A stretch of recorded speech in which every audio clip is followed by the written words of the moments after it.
आज महिलाओं के साथ जो हमारे इतना ज़्यादा अत्याचार हो रहा है, तो उस पर हम क्या कर रहे हैं? बस कैंडल मार्च निकाल रहे हैं और सोशल मीडिया प्लेटफॉर्म में हैशटैग्स डाल रहे हैं और बस नारेबाजी और हंगामा कर रहे हैं।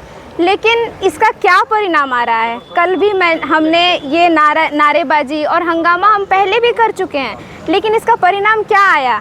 एक के बाद ऐसा केसेस बढ़ता ही जा रहा है। तो इसके लिए सबसे ज़्यादा ज़रूरी है कि अपने मन को समझना कि वो जो वृत्ति उठ रही है वो सिर्फ एक इंसान की नहीं है, वो पूरे समाज की है। तो जब तक वो बदलाव नहीं आएगा तो हम लगा लें नारेबाजी, बदलाव कुछ नहीं आने वाला है।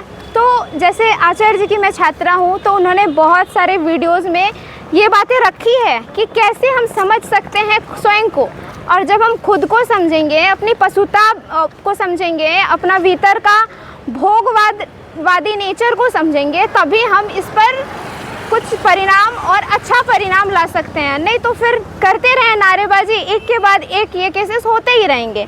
तो जो आचार्य जी की सीख है उसको मैं कविता के रूप में लिखी हूँ, तो आप सुनिए, ध्यान से सुनिए, समझने का प्रयास करिए, तभी आप बदलेंगे, समाज बदलेगा, फिर हमारी महिलाएं सुरक्षित होगी।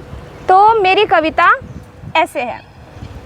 शोर मचा रहे हैं हम और मांग रहे हैं न्याय सभी, शोर मचा रहे हैं हम और मांग रहे हैं न्याय सभी, पर पूछा क्या कौन देने वाला है न्याय? पूछा क्या कौन देने वाला है न्याय? विरोध है बस या मन में जली बदलाव की आग है? विरोध है बस या मन में जगी बदलाव की आग है? दुनिया से जो तेरा नाता है, दुनिया से जो तेरा भोग का नाता है, देखो क्या इससे बलात्कार नहीं आता है? देखो क्या इससे बलात्कार नहीं आता है?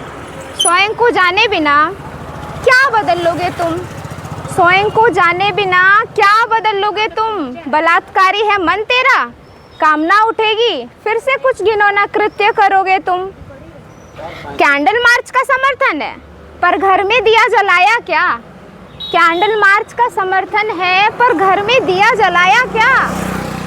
पूरी पृथ्वी को भोगा है, एक नारी को तुमने कहो क्या भोग की नज़र से नहीं देखा है?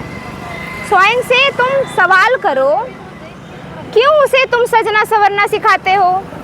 स्वयं से तुम सवाल करो, क्यों उसे तुम सजना संवरना सिखाते हो? शादी ना करे तो क्यों उसको चरित्रहीन उल्टा बतलाते हो?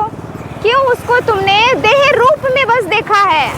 शादी करके तुम कहते हो तो अब क्या शोर मचाएगी?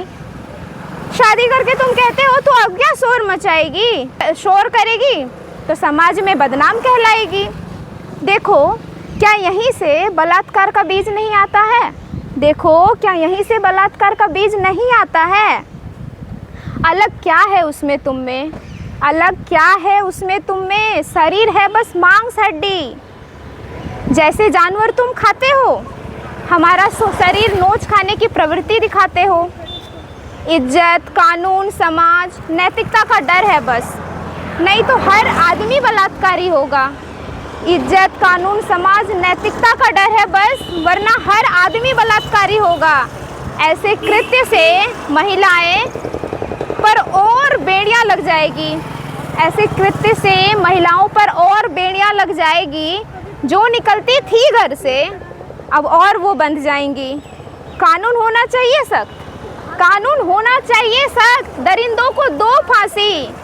भीतर की दरिंदगी मत भूलो, भीतर की दरिंदगी मत भूलो, उसकी भी तो बात करो, उसकी भी तो बात करो। नहीं करोगे तो परिणाम होंगे आगे ऐसे ही।